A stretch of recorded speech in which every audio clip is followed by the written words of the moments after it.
Which of you remembers the moments that came out of events like these?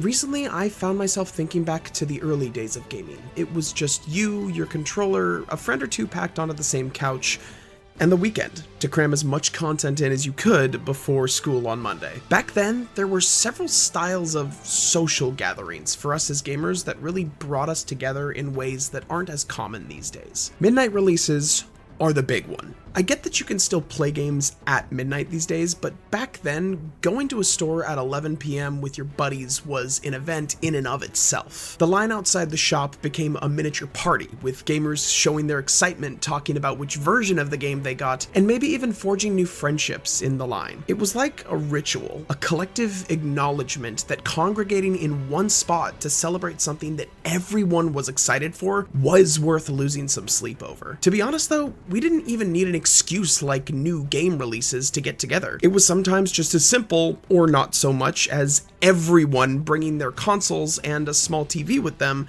to run a Halo tournament via LAN. Bags upon bags of Doritos, enough Mountain Dew to power a nuclear reactor, and a handwritten bracket matching everyone up to see who would hold bragging rights until the next game night over being the best in the friend group. Sometimes it didn't even need to be multiplayer games. Sometimes all you needed was one person to hold the controller while the other person offered constant input. I distinctly remember doing this with a friend that lived across the street when we rented BioShock from our local Blockbuster to play through it in a single night. Or when my best friend and I had two separate consoles and TVs set up next to each other so that each of us could play Skyrim together.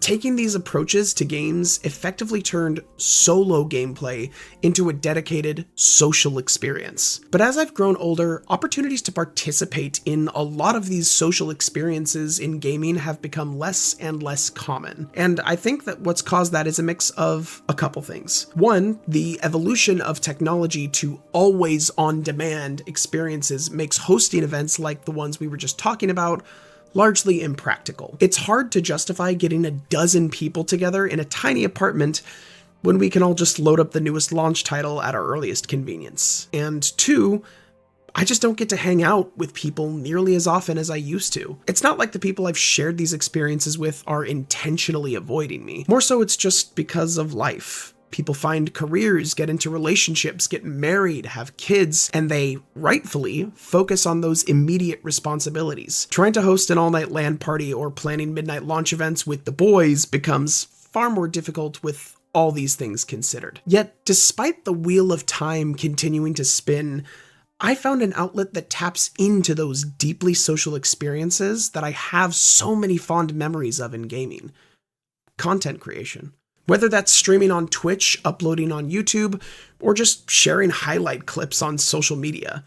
Content creation is an avenue that, for me, has been a pretty solid way to re-experience some of that relational magic from when I was younger. At a first glance, it does sound pretty contradictory. Streaming and uploading videos is just me, sitting alone in my room, talking to a camera, and maybe a chat box. On the surface, sure, but peel back the layers and you realize it's hitting some of those same sweet spots that we've already touched on. Maybe I schedule a stream the night a game is released. Sure, the vibe will probably be a little different, but the essence of that communal hype will persist. I totally just followed you right off the edge.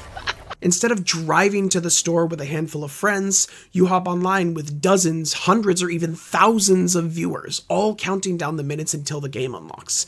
I'm not physically next to these people, but the electricity and the anticipation, it's absolutely there. It's the same sense of ritual, just done digitally. Creating content may not be exactly the same as getting a dozen people under the same roof to compete with each other, but when you're so close to taking down a boss that you've been stuck on for 20 minutes or more, a chat full of people reacting to the moment you finally reach that mountaintop can feel pretty similar to your friends screaming at you at the top of your heads as you and the last person in the tournament bracket are going for the gold. Speaking into a mic from my desk isn't the same as sitting next to a close friend, each of us playing our own instance of Skyrim. But when I get multiple people taking a moment to let me know they just beat the game that I'm playing and want to see my reaction to a cutscene that I'm about to enter, it's almost as if the community behind a game is confirming that this is an experience to have together.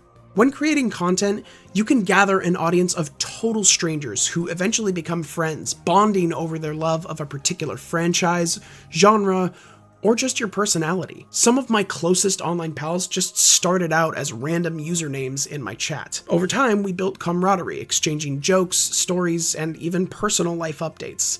Now, they're people that I celebrate with when I beat a difficult game on stream, and they're also the people who keep me company when life feels a little lonely. Now, I do want to be clear. There is an important distinction between most online relationships and IRL relationships. Content creation should never be a substitute for the life you have outside of this space. The point that I'm trying to make is that in the age of the digital world, you don't have to look back on those memories of friends and video games and lament something that can never be again. Content creation is a door that enables you to be as creatively social as you can dream of. The beauty of this reality is that the metaphorical couch that you sit down to play at can fit as many people as you want it to. You're still enjoying the rush of playing an amazing new game, but instead of confining yourself to an isolated experience, you're instead welcoming viewers into your home from across the globe. This is not an open invitation to come to my home. I value my privacy and do not condone anyone going out of their way to find out where I live. It's an expansion of the couch co-op concept, but the emotional satisfaction, the sense of sharing something meaningful, it's the same as it ever was.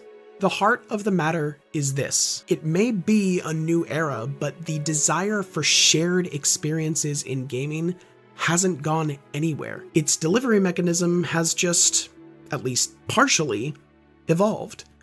But the laughter, the cheers, the collective face palms when you mess up, and the excitement of seeing what happens next, that's all still there.